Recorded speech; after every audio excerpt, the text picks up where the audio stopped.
Well, at this time, it's my great pleasure to introduce Sergeant Bill Hooker. So I'm going to ask your son-in-law just to turn you around to show you off, because you're a good-looking fella. And I'm going to ask his daughter to come up and read a little bit of a bio about this wonderful man that we're honoring today.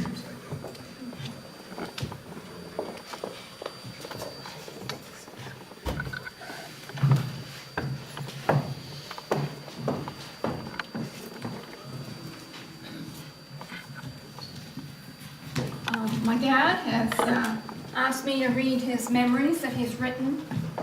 A bit shorter, I guess.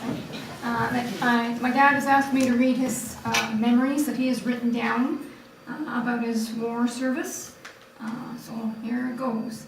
I'm going to read it in the first person, so it's not really me. Okay. My career in the Royal Engineers started as a sapper on October 12, 1937, and ended on June 30th, 1959. I reached the rank of sergeant. It consisted of 171 days in Territorial Army Searchlight Company, and from there, on March 31st, 1938, I enlisted in the regular army, where I served 8 years and 75 days with the colours, and 13 years and 24 days with the reserve. During my stint with the colours, I was with the BEF in Europe, with the 5th Field Company, and served time in the Marginal Line, helping to build additional forts to extend it. I remember the Marginal Line with all its underground rooms and tunnels where you felt safe. However, we had to go onto the roof of this long line of forts and string barbed wire.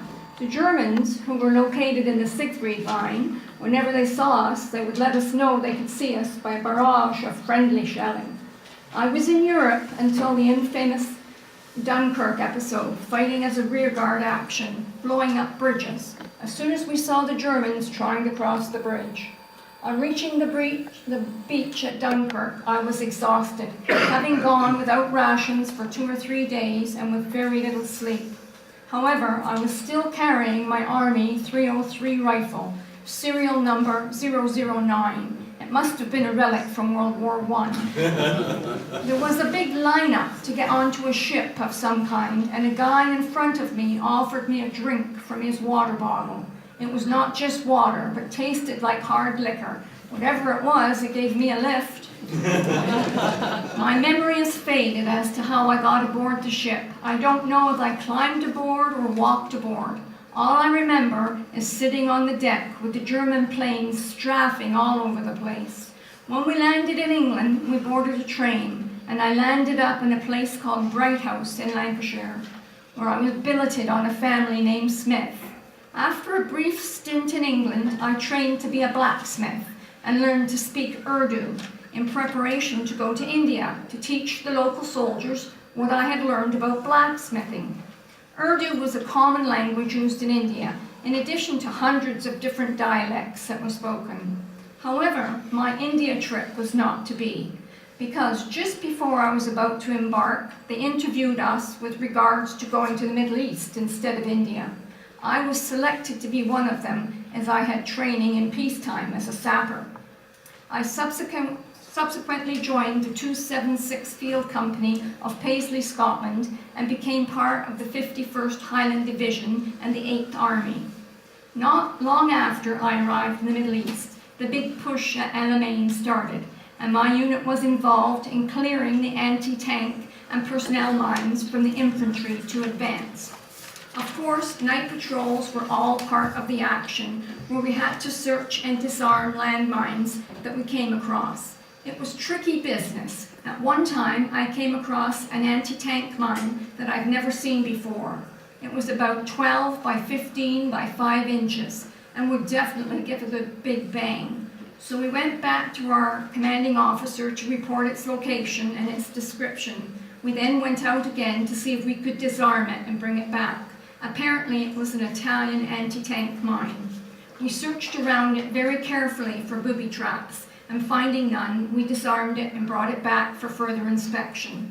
The best known mines that we came across were the German Teller anti-tank mines and anti-personnel S mine.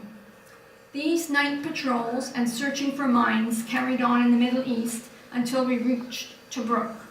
The worst episode on this journey was when clearing the road for mines, we came across a disabled truck across the road and blocking it.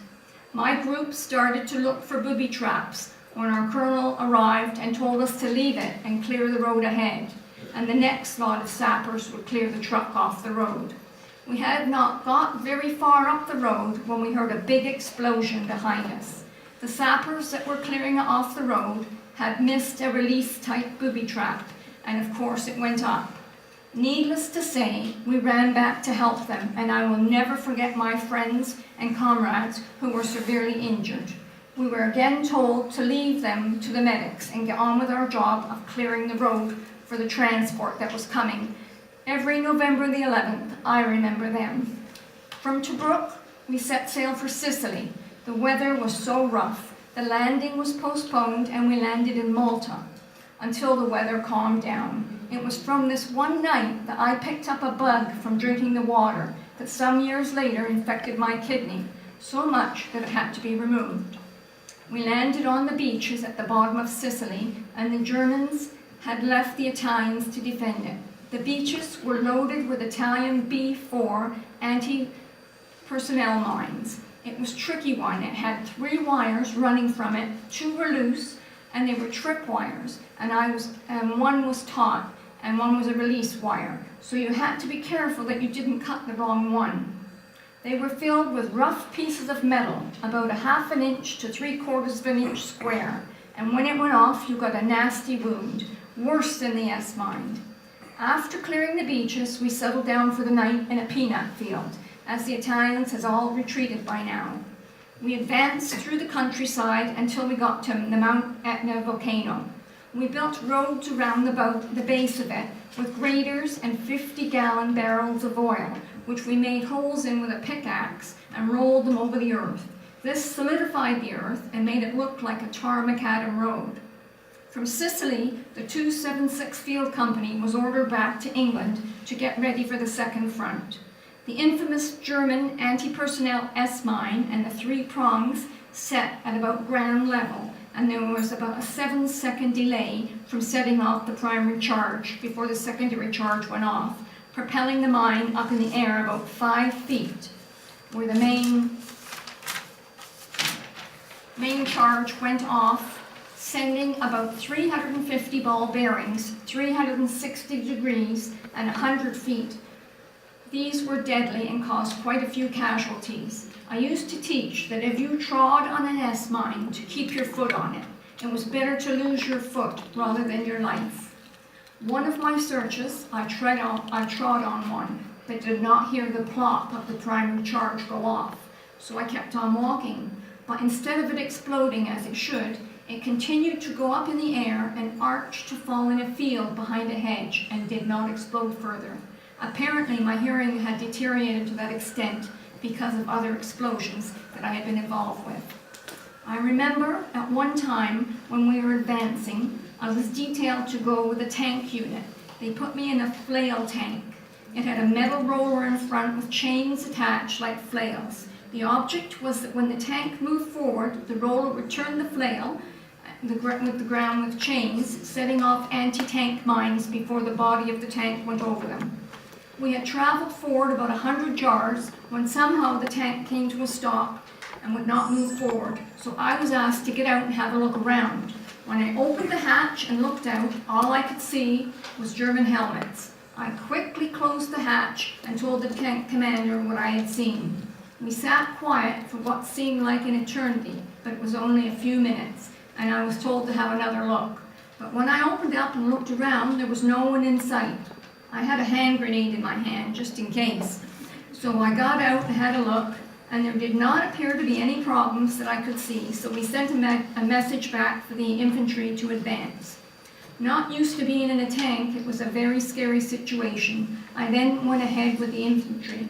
On June the 6th, 1944, we landed on the beaches of Normandy, France, and proceeded to look for mines and booby traps. We arrived in Holland a few days before Christmas, 1944, and were just getting ready to have our Christmas dinner when we were told to drop everything and get on the trucks and go to help Rommel and stop the troops in the Ardennes.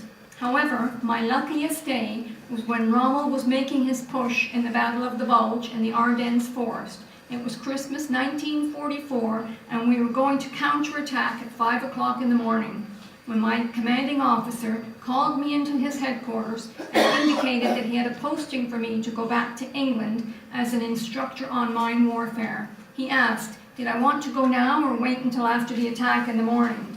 I said, I'll go now, sir. He took my place, lost his leg on a mine whilst clearing them for the infantry.